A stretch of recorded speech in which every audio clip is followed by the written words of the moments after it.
오늘은 혼례를 치른 성남대군이 왜 청아를 첫날 밤에 홀로 두고 방을 나와야 했는지, 혹 다른 계획이나 뜻은 있어서 그런 것은 아닌지, 아니면 청아를 정말 대비의 사람이라고 오해를 해서 그런 것인지, 그 충격적인 이유와 진실을 파헤쳐 구독자님들께 알려드리도록 하겠습니다. 그럼 지금부터 슈룹 12화 줄거리 속으로 들어가 보겠습니다. 중전 활용은 대비가 원하는 세자빈이 아닌 세손에게 가장 강력한 지원군이 되어줄 그런 세자빈을 뽑고 싶었습니다. 그래서 중전은 직접 궁궐 밖으로 강력한 세자빈 후보를 구하기 위해 찾아 나서게 됩니다. 이를 위해 중전은 고기인과 함께 양반가 규수들이 자주 드나드는 잘 나가는 한양의 한비단 가게에 머물며 세자빈이 될 후보들의 인성을 검증하게 됩니다. 하지만 그곳에서도 마땅한 세자빈 후보를 찾기란 어려웠죠. 그러던 차에 밖으로 나왔던 중전은 불의를 당하는 여인을 감싸는 청아를 우연히 보게 됩니다. 참고로 당시 청아는 아이를 낳지 못해 소방맞은 한 여인이 생계를 위해 내놓은 금비녀를 단돈 10냥에 후려친 상인과 30냥을 족기받아야 한다며 말다툼 중이었죠. 중전은 그런 청아의 모습을 눈여겨보다가 나중에는 직접 나서서 금비녀 값을 제대로 받아내는데 도움을 줍니다. 그리고 중전은 자신과는 상관없는 공경에 빠진 여인을 돕는 그런 청아의 모습이 쏙 마음에 들었는지 세자빈 후보에 넣어보라며 조언을 해줬죠. 하지만 청아는 자신은 마음속에 품은 남자가 있다며 단번에 거절하며 가지고 다니던 성남대군의 초상화를 중전에게 보여주게 되는데요. 중전은 초상화를 보자마자 그 사내가 성남대군임을 알고 정말 크게 놀라게 됩니다. 그런데 솔직히 시청자들도 많이 놀랐습니다. 청아가 성남대군 초상화를 계속 들고 다닐 거라고는 생각도 못했으니까요. 하지만 중전 입장에서는 그런 청아의 모습이 더 애틋하고 예뻐 보였을지도 모릅니다. 이후 청아는 성남대군이 세자라는 사실을 알고 아버지를 찾아가 자신이 세자빈이 되어야 한다며 당돌하게 말을 하죠. 그런데 하필 그때 병판의 집에는 대비가 와 있었습니다. 이런 이유로 병판은 딸 청아를 바라보며 제발 그러지 말라고 신호를 보내는데요. 이때 병판의 당황스러운 모습이 얼마나 웃기던지 정말 빵 터질 정도로 크게 웃었던 것 같습니다. 그런데 대비는 이 순간에도 잔머리를 굴리며 티를 팍팍 내고 있었죠. 청아가 다른 병판의 여식과는 달리 조신하지 않고 예의 없는 듯한 모습을 보이자 그런 청아를 이용해 성남대군을 밀어낼 생각으로 말입니다. 즉 자기 딴에는 청아가 성남대군을 끌어내리기에는 품위도 없고 방정맞은 최악의 신부감으로 딱이라고 생각한 것이죠. 하지만 대비의 계획은 이때부터 어긋났다고 보면 될 것 같습니다. 중전은 이미 그런 대비의 수를 먼저 내다보고 청아를 선택한 것이었으니까요.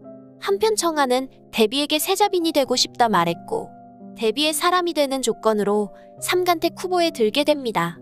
하지만 이 또한 대비만의 일방적인 생각이었다고 봅니다. 이로 인해 겉으로는 삼간택에 오른 후보를 두고 대비와 중전의 양보 없는 기싸움이 벌어지는 것처럼 보였지만 사실상 중전이 의도한 대로 된 완승이었으니까요. 특히 중전이 청아에게 여인이 지켜야 하는 칠거지약과 달리 여인을 보호할 수 있는 산불거에 대해 물어본 것은 신의 한 수였습니다. 알다시피 청아는 중전에게 여인을 지킬 수 있는 방패와 같은 산불거에 대해 이미 들어 알고 있었으니까요. 그런데 이때 예상하지 못했던 문제가 생기고 말죠. 만월도에서 보여준 것처럼 눈치 빠른 청아가 상궁마마로 착각했던 사람이 중전마마라는 걸 알아봤으니까요. 그리고 이때 청아는 자신도 모르게 중전을 향해 환한 미소를 보이고 맙니다. 중전 역시 이런 청아를 바라보며 칸막이 뒤로 흐뭇한 미소를 띠게 되는데요. 문제는 대비가 이때 눈치를 챈 듯 보였다는 것입니다. 즉 중전과 청아가 이미 알고 있던 사이라는 걸 알아버린 듯 했다는 것이죠. 하지만 중전 역시 그 순간 대비가 조금은 눈치를 챘다는 걸 아는 듯 보였습니다. 그러나 대비는 청아를 상간택에서 끌어내릴 생각이 전혀 없었죠. 알다시피 청아는 대비에게 있어 세자빈이 아닌 그저 세자를 끌어내리기 위한 도구이자 버릴 패와 다름이 없었으니까요. 하지만 그렇다고 해서 가만히 있을 대비가 아니겠죠. 아마 삼간택 당시 청아가 자신의 사람이 아닐지도 모른다고 생각했으니 끊임없이 계속 의심할 테니까요. 결국 위기에 처한 청아를 세자빈 자리에서 끝까지 지키기 위해선 중전이 보호할 수밖에 없는 상황에 놓이게 된 것이죠. 이를 위해 중전은 세자빈 간택 전 병판을 미리 찾아가 직접 세자의 편이 되어달라고 부탁을 하죠. 그렇게만 해준다면 자신이 끝까지 청아를 지켜주겠다고 다짐하면서 말입니다. 이때 중전의 진심이 통했는지 병파는 마음이 흔들리는 듯 보였죠. 딸 중에서 가장 아끼던 첫째 딸 청아를 대비는 이용하고 버리려고 했지만 중전은 그렇지 않았으니까요. 그런데 문제는 또다시 엉뚱한 곳에서 터지죠. 성남대군은 세자빈 자리에 대비의 사람이 간택되었다는 말을 듣고 처음부터 마음에 들어 하지 않았으니까요. 이후 두 사람은 혼례를 치르는 날이 되어서야 서로의 얼굴을 보게 되는데요. 안타깝게도 성남대군을 사랑스럽게 바라보는 청아의 눈빛과는 달리 성남대군의 눈에서는 청아를 향한 오해의 눈빛이 쏟아져 나오기 시작했죠. 성남대군은 세자빈이 대비의 사람이라는 것과 병판의 자녀라는 말을 듣고 자신에게 의도적으로 접근한 것이 아닌가 의심하는 눈치였으니까요. 결국 성남대군은 첫날 밤 청아와 합궁을 하지 않고 방을 그대로 나가버리고 맙니다. 그리고 슈룹 13화 예고편을 통해 우린 성남대군과 청아가 합궁하지 않는 사실이 대비의 귀까지 들어갔다는 것을 알 수 있었죠. 결과적으로 이 말은 동궁전에 이미 대비의 사람들이 쫙 깔렸다는 걸 반증한다고 봅니다. 그렇다면 성남대군은 정말 청아를 오해해서 첫날 밤을 치르지 않고 뛰쳐나온 것일까요? 아니면 중전이 앞서 좋아하는 사람이 있냐고 물었을 때 그때 이미 청아가 세자빈이라는 사실을 알고 그녀를 보호하기 위해 미리 중전과 짜고 그런 행동을 의도적으로 보인 것일까요? 전 평소에도 총명한 성남대군이라면 분명 후자일 거라고 생각합니다.